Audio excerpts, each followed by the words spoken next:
When people think about the army, they often picture the hard work, the training, the operations. But what's just as important is the life that happens alongside all of that. The friendships, the fun, the support. So in this episode, I want to chat to our panel about what army life is really like. The camaraderie, the social side, and the support that's always there when you need it. I'm Second Lieutenant Kern, an Army reservist at Port and Maritime Troop Command with 165 Regiment Royal Logistic Corps. Outside of the Army, I work as a sports broadcaster and business owner, and whenever I get the chance, I love putting on my football boots and getting out there on the pitch. Like so many reservists, I balance my civilian career with Army service, and I found it's opened doors to experiences and opportunities I never imagined. If you're watching us live, you can pop your questions in the chat box and our team will reply and give you some answers. Today, I'm joined by our panel to explore what Army life is really like beyond the headlines and the uniforms, and to hear firsthand about the friendships, challenges, and unforgettable moments that come with being part of this unique community. With me today is Sergeant Declan O'Shea, Sergeant Cameron Eden, and musician Jack Rainey. Let's talk about some of the benefits that come with Army life, because as I've been saying, it's about so much more than the job itself. For me, one of the standout things has been the chance to see the world. I've travelled to places I probably wouldn't have visited otherwise, and it's opened my eyes to different cultures. Well, what about our guests? Well, it's a pleasure to have you here today. Thank you so much for joining us. Let's just kick things off. Tell us a bit about yourselves and your journey in the Army so far and some of your experiences. Excellent. So thanks for having me. I'm Sergeant Declan O'Shea, currently serving in the REME as a vehicle mechanic by trade. Joined the Army in 2009. And one of the big selling points was for me was to continue sort of like my sporting world. Big into my football, big into other sports as well as hobbies. But I've been fortunate enough to manage a career alongside the Army as a professional match official, and moved up into to operate in the professional football world and onto the EFL and other sort of professional competitions alongside that. And the Army have supported that all the way through, as well as sort of doing bits and pieces for the Army Football Association under the Army Sport banner as well. So that's kind of me and what my career looks like as a wider piece. I'm Sergeant Cameron Eden, and I joined the Army in 2014. I joined as a Challenger 2 gunner, so a tank gunner. I did photography and videography as a hobby, and then I found out actually it was a job in the Army. So then in 2020 I transferred to the Royal Logistics Corps and became an Army photographer. And that's I've been doing that now for the last 5 years, and that's taken me all over the world from Afghanistan to Antarctica, and it gives me a chance to really show off my creative flair. And I get to see every aspect of the military, not just the niche that I was initially in. And yeah. I'm musician Jack Rainey. I actually joined the reserves first. I was still at school and done 7 years there whilst I was studying at college, and then I finished my degree and I've transferred over, and I'm in the band of the Irish Guards. I've been there 2 years and basically doing all the ceremonial things in central London is what my day-to-day is built on now. Incredible. And what's that like? Because I think that's a big thing that the general public sees is a lot of that ceremonial stuff, would be trooping the colour and changing of the guard. What's that like as a day-to-day? It's actually a bit surreal, to be honest, because you see all of that on the TV whenever you're growing up, but now I'm actually standing in the middle of it. The first day I was out on parade, it was just overwhelming. My first guard over till Buckingham Palace, I was just standing there and I was like, oh, I'm on Buckingham Palace forecourt right now. I didn't see this happening 6 months ago, but it's a nice experience, and it's something that a lot of people don't get. I'm very aware that I'm quite lucky to have that in my day-to-day life. There's lots of these different opportunities that people don't necessarily expect. You mentioned obviously like the officiating route as well. Touch on a little bit more about that. That's quite exciting. You mentioned like EFL and all those other bits as well. Yeah, so I qualified actually before I joined the Army as a teenager. Something that I managed to achieve while still playing. Sort of hung up playing fairly early and moved into refereeing, and then actually the sort of the long part of my refereeing journey, if you will, and going through the levels was all through the Army, and has been supported by Army Sport, Army Football, and moved through grassroots into the semi-professional game, into the professional game, which is where I've been for the last 6 years, I think. And yeah, operating predominantly on League One and League Two in the EFL, as well as the Women's Super League, FA, and various FA competitions, and that's quite good. As an advert for sport, people are interested in it. It's something different, but we've got a really good sort of cohort of match officials in the Army as well that are all aspiring to get through and sort of umbrellaed by Army sport and Army football, and trying to get people through. So there's sort of the bigger picture that there are other opportunities if you're not a player or you're not going to play representative sport. There's different ways of going about stuff to still get your best out of your sport in life as well. Yeah, massively. I think that's a really interesting point as well. Like you've mentioned, that there's that experience piece, there's that qualifications piece, and I think that's a big part of it as well. Is the qualifications that you've got that refereeing and officiating qualification now. How about the rest of you? Have you picked up any other qualifications that during your time with the Army? I have. Could I quote them? So as part of our photography course that we do, we get I think it's a level 3 in photo imaging, but I think for our specifically my job role and my niche, our portfolio would speak a lot louder than a piece of paper. So in terms of qualifications, when I was on tanks, I got an MVQ in engineering. I think that was a level 2, and that would have gone higher had I stayed in and sort of followed that career path. And it was years ago now, but I did a rock climbing qualification in the Rockies in Canada, like beginner rock climbers. Awesome. Well, look, some great kind of experiences there shared at the top of the show. On this episode, we're going to delve into some few questions that get asked quite regularly. So we'll jump all over the place on a few little bits. So the next area I want to delve into, we're going to start moving into kind of the well-being bit and kind of being part of the Army. And a big bit that comes up is the paid leave bit. I think a lot of people presume that when you're in the Army, it's 7 days a week, 365 days a year, and you don't get time off, you don't get to see family and bits and pieces. But something you don't necessarily get everywhere is the 6 weeks paid leave bit. So, how do you guys find that, having that kind of time that you have that freedom to do kind of what I guess some people call normal life, but obviously you're still paid for it and you've got that freedom? I think it's also good to point out, like, obviously with my ceremonial role, quite often, like changing the guards on a Sunday, you're in Windsor for changing the guard on a Saturday. If you do happen to have to work the Saturday and Sunday, you also get those back. So your chain of command, they'll give you like Monday and Tuesday off in lieu of having to work the weekend. So you're not actually just working all the time. Like, you're giving your time off whenever you're owed it, as well as your 6 weeks leave. When they're very, like, whenever it comes to my leave, I'm allowed to fly home again. And there's no problems, like I don't have to stay local to the base or anything. It's your time. You can go and do what you want, book your holidays. Something important as well to highlight is many units will try and coincide their sort of like summer leave, Easter leave, these things with also the school term. So then those of us with kids, we're actually able to take our leave the same time our kids are, off school, and then we're able to go like family holidays, things like that. And weekends, you don't have to take your leave over a weekend, because if you're not working a weekend, it's not classed as duty.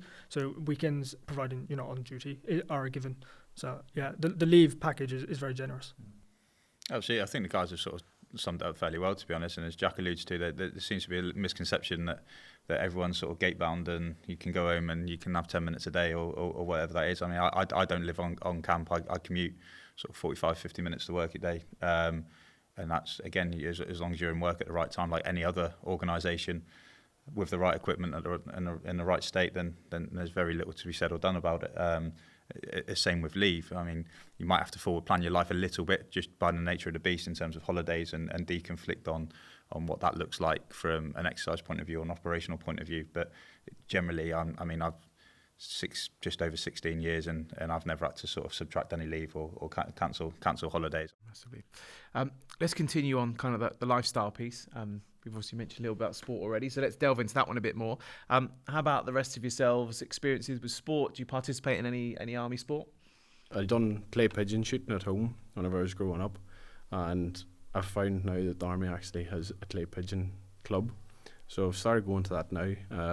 And you can do your qualifications and all through that there, that you're completely up to scratch with all the safety, and then they teach you all the different types of clay pigeon shooting, that you're confident in all of them, which is quite cool because it's something that I didn't actually think the Army would be interested in, but it's out there. Yeah, I think it's really interesting as well. Like you mentioned, obviously the qualifications piece with that sport element as well. You know, I'm involved with the Army Reserve football team, and I've just taken on the role as their kind of secretary. So even if you don't necessarily participate, and I'm still clinging on to playing a little bit, still trying to play. But actually, there's other roles within sport as well, which is quite interesting. Obviously, you mentioned the officiating piece as well. So I think that's important to highlight as well when it comes to a sport piece. Even if you don't necessarily are a player or kind of take part in that side of it, there's that administration piece as well, which is really, really good. How about yourself with the sport element? Yeah, so it was not long after I finished training, I got to regimental duty. They held a sports fair in the gym, and I signed up to winter sports, and then a few days later I got asked if I wanted to do luge, and I was, brand new in the army. I was like, yeah, opportunity came up, why not? Let's do luge. Didn't know what it was, but I was like, absolutely. And soon found out what it was after I googled it, but that's taken me to Norway, Germany, Austria. And for those who don't know, luge is you're lying on your back going down a nice bobsled track on like a sled. And I've spent probably in total about 2 months abroad doing that sport. I was Army Novice Champ. I was then into services. I came 5th overall. And then I competed in the British Championships where I crashed and didn't finish. But still a great experience. And like out of pocket for me, it was like £200 personal contribution. And then the rest was all funded. And yeah, it was like overall couple of months abroad. And with that sport as well. And the way the track works, so bobsleigh, so you share the track with skeleton and bobsleigh. So luge goes first, then skeleton, and then bobsleigh, and that's because bobsleigh sort of tears the track up. And then in the evenings, the track gets reset. So sort of come 11 o'clock in the morning, we were finished. So then you're in Norway for the rest of the day. Time is your own. Off you go. And it was a really great experience. Nice. And obviously yourself, you touched on the kind of officiating piece as well with that kind of sport piece. I guess the support from the army, how's that been? And then is there any other sports that you participate in and transferables on that element? Not so much any sports now. I've had other sports as hobbies. I've played golf and in a sort of previous time and bits and pieces, but the focus on football as a match official is huge now, and the time and commitment it takes, especially at that sort of the level of the game that we operate at. And absolutely, like I don't think it's possible to do what we do, and there's a couple of guys that have been to the same level, or we had a Premier League assistant referee at one point, who I think would also echo that it's not possible to operate at that level without the support of the army, because whilst your work doesn't go away and there's still an expectation that you deliver on your day job, there are times, particularly on a midweek fixture, that I'll be travelling to games, and we've got certain criteria and bits and pieces and that are in place that we've got to be at the grounds at certain times to achieve certain things, and so that does sort of mean that you're travelling during the working day. I mean, you've then got to have a really good understanding boss and a really good relationship with your team around you to understand what that looks like to pick up the pieces, because you can't just sort of like hand it off onto people. But also, it's a really good trade-off for being involved in professional sport.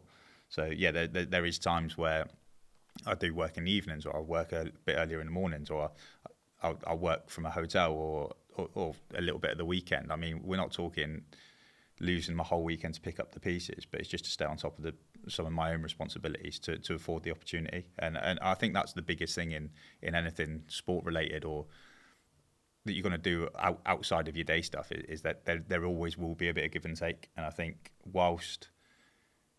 if you can prove that, generally the support's always going to be there. I think if you start neglecting it, then that's where it sort of may become an issue. So you mentioned a broad spectrum of kind of sports there.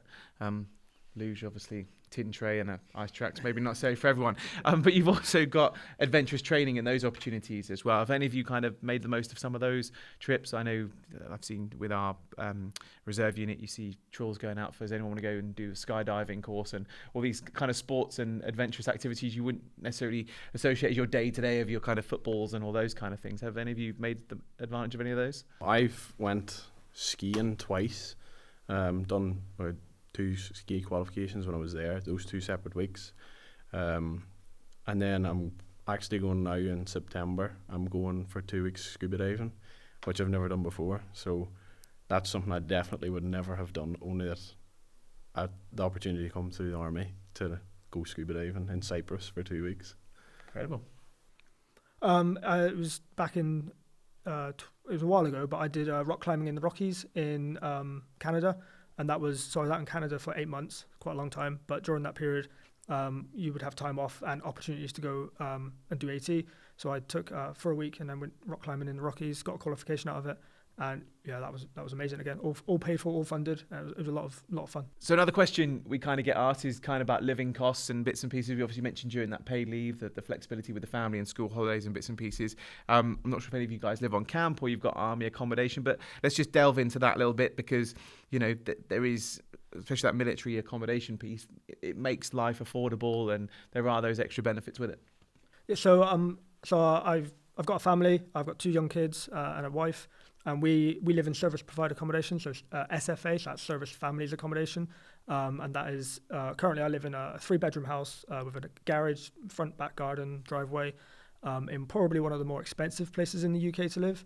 And if we want to talk in terms of costs, all in, including council tax, it's just less than £400 a month. And equivalent, let's say on like Civilian Street, if I was to pay for that privately, due to where I live, that's getting on almost £2,000 a month in rent. So already I'm saving a huge amount of money there with the accommodation I'm living in, which then frees up more disposable income.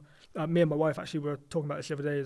So living in that service accommodation we are able to then provide a lot more opportunities for our kids. So we're actually able to provide they're in nursery full time, which has allowed my wife to go back to work full time earlier than having to wait until they're in school.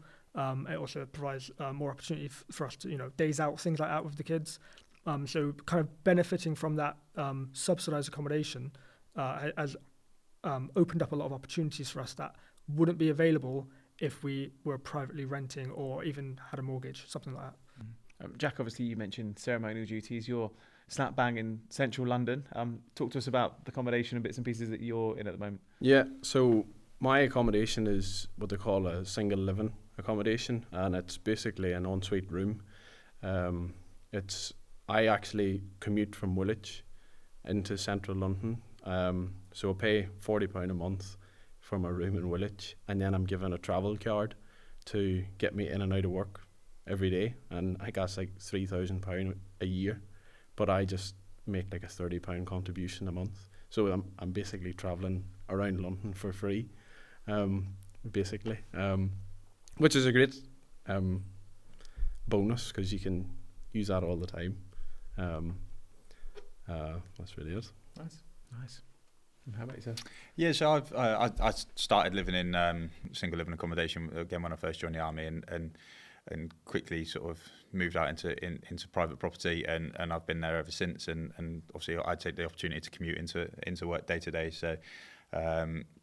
But plenty of guys and girls live in the mess, live in on site in accommodation, and they speak as the guys have spoken of, in terms of like functionality and prices and the convenience to it, and it just affords you another opportunity if you're not quite ready or don't want to sort of settle somewhere and do that. It gives you the opportunity to move around, and you're not restricted and you're not restricted to sort of do certain things in certain areas. You can post where you want, because obviously you get a degree of say in what your postings look like as well, especially as an attached arm. I think this panel will clinging on to youth still. So something we necessarily don't initially think about is pensions, but that's another part with the army as well. I don't know how much kind of thought you've or given that, but obviously you get your yearly kind of pension statement as well.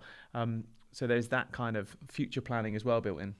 Yeah, I mean, I could talk all day about the pension. It's very, very good, very generous. I'll refer some numbers out there. So our pension is non-contributory. So that means we don't pay into it, where most civilian pensions, the employer and employee, so you would have to contribute some of your salary into your pension. We don't have to do that. But what the MOD does do is they pay into our pension, and that contribution's at 43.8% of our salary every year is added to like our kind of pension pot. Then with the pension, it's with the current scheme, it's like once you hit state pension age, which is currently I think 68, then it's payable. But what a benefit that most people don't know about is, and this is very unique to the armed forces pension, is if you do 20 years of service and you're 40 or over when you leave, which for most people, if they do 20 years of service, they will be, you'll actually then get a tax-free lump sum when you leave at, let's say, 41 years old if you leave then. And you'll also get a monthly income up until the point your pension is paid at state pension age. It's not necessarily enough to live off, but it's certainly enough to give you a lot more freedom and flexibility in what you choose to do after a career in the forces.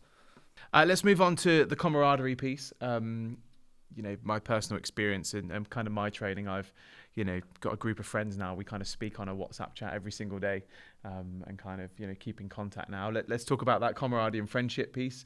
Obviously through training, through exercises, through deployments, and through your day-to-day army life, you build bonds with people and build friendships that last a lifetime. Yeah. Well, I know for myself, I lived in Manchester for 6 years, and then I moved down to London, and within like 2 days, I had a group of ones that I definitely had easy to have good crack with, like all the time, and there was never a dull moment, and there still isn't any dull moments. Like you go into the change room and there's always something going on that's going to bring a smile to your face, no matter how bad your day is. And I think something that we're quite lucky with, and I know in our band, is that everybody's of the same mindset, that we'll get through everything together, and it's going to be a tough day maybe, but we're all going to have a good laugh about it, and we'll try and find the funny sides to it. We don't get too serious about it, because you get yourself worked up. Yeah, 100%. I've made some absolutely amazing friends since being in the military. As an example of, so before I transferred to the Royal Logistics Corps, I was in the King's Royal Hussars, so on tanks, and back then, one of the trainings we would do is in Bathurst, which is Canada. We would, exercise for like 32 days. You're out in the field for 32 days, living out of a tank, and the bond that you form with your crew. So a Charlie crew is 4 people, is a really tight bond. And my driver at the time, he's now out of the army, but like we are still in constant contact. And then even though I've now transferred, I'm in a different corps. I'm still in constant communication with people from my old corps, so in the Armoured Corps, KRH, and it was even, I think, April, like we had a big get together, about 10 of us, hadn't seen each other in years, and just a big catch up, and it was great. Yeah, absolutely same. Again, to touch on the points that the guys have just said, is you will create really good friendships in terms of sort of really close friendships and chat regularly with people. But equally, it happened this morning, just watching it, and it'll happen on any army camp that you go to. A couple of guys sort of bumped into people that they'd not seen for a little while, and then straight away it was like high fives, smiles, and cuddles and all the rest of it, and a sort of really quick 2-minute catch up on what the last 5-10 years had looked like for people, and that happens everywhere you go. The faces become familiar, so certainly the longer you stay in, and the more stuff you get involved in, that you definitely get a lot of associates as well as sort of close friendships as well. So there's a lot of people you can reach out to and speak to should you need to, and obviously create a life with if you want to. Yeah, we've spoken quite a bit about sport and those kind of elements and some of the fun stuff. Army life can also get quite tough and can be difficult. And there are some really great support structures within the Army. I just wonder if any of you are comfortable to talk about kind of like the support structures within the Army that you've kind of maybe not necessarily personally come into contact with, but are aware of to kind of support that well-being side from like a kind of mental and physical piece as well.